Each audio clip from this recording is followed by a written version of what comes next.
AR 14 tahun, santri Pondok Pesantren Nurul Abror Al-Rohbaniyin, Banyuwangi, korban pengeroyokan meninggal dunia pada Kamis 2 Januari 2025.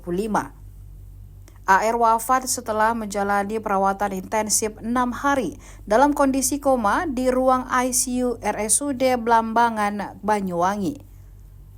Kapolresta Banyuwangi Kombes Pol Rama Santama Putra menjelaskan korban meninggal dunia pada 13.30 waktu Indonesia Barat.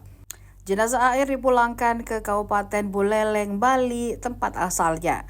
Dalam kasus ini, polisi telah menetapkan 6 tersangka yang merupakan senior korban, yakni HR 17 tahun, IJ 18 tahun, MR 19 tahun, S 18 tahun, dan WA 15 tahun, serta Z 18 tahun.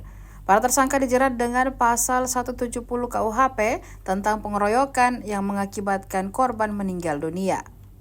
Sebelumnya, sang korban sempat mengalami pendarahan otak.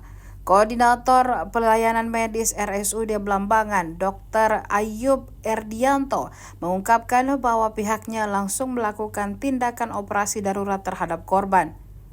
Ia menjelaskan AR mengalami perdarahan otak pada sisi kiri kepala yang meliputi bagian depan hidung belakang. Yang terjadi di salah satu pesantren, korban anak inisial AR tadi hari ini jam 13 dinyatakan meninggal dunia. Maka sekali lagi proses hukum masih terus berjalan terhadap para pelaku. Dari beberapa hari yang lalu sudah kita tetapkan tersangka dan sudah dilakukan penahanan.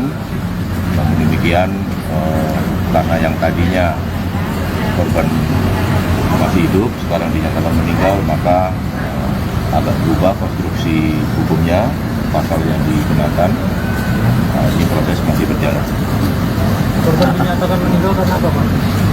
Ya, untuk sementara kita juga masih menunggu hasil visum ya, visum update ya. Kemarin kan terkait dengan korban masih luka, masih dirawat, dan sekarang sudah meninggal. Maka tadi juga kami koordinasi dengan dokter yang menangani, nanti akan dibuatkan semacam visum susulan terkait dengan korban meninggal dunia. Kalau pasalnya mungkin yang tadi kan disampaikan konstruksi hukum pasalnya berubah nanti apa mungkin ya tetap ya, yang tadinya 170 luka-luka berat, dan sekarang 170 merupakan meninggal dunia lagi. Dan untuk tersangka ada kemungkinan penambahan lagi atau sudah fix 6 itu? Sejauh ini 6 ya yang kita tetapkan ya, karena yang berkaitan ataupun berhubungan langsung dengan kejadian dan peristiwa. Tetapi kita masih terus melakukan pendalaman terkait bagaimana dari sisi pertanggungjawaban pesantren. Dan tadi bertemu dengan orang tua korban, apa yang disampaikan kepada Pak Kapolres? Ya tentu kita hanya menyampaikan turut bela sungkawa ya, dan kita juga memastikan kepada keluarga korban bahwa proses hukum akan terus berjalan.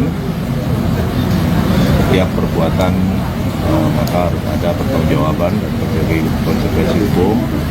Dan tadi juga kami sampaikan untuk kepentingan penyidikan dirasa sudah cukup hasil koordinasi dengan dokter yang menangani, maka untuk korban almarhum sudah bisa dibawa menuju ke rumah duka di Bali. Download Tribun X sekarang, menghadirkan lokal menjadi Indonesia.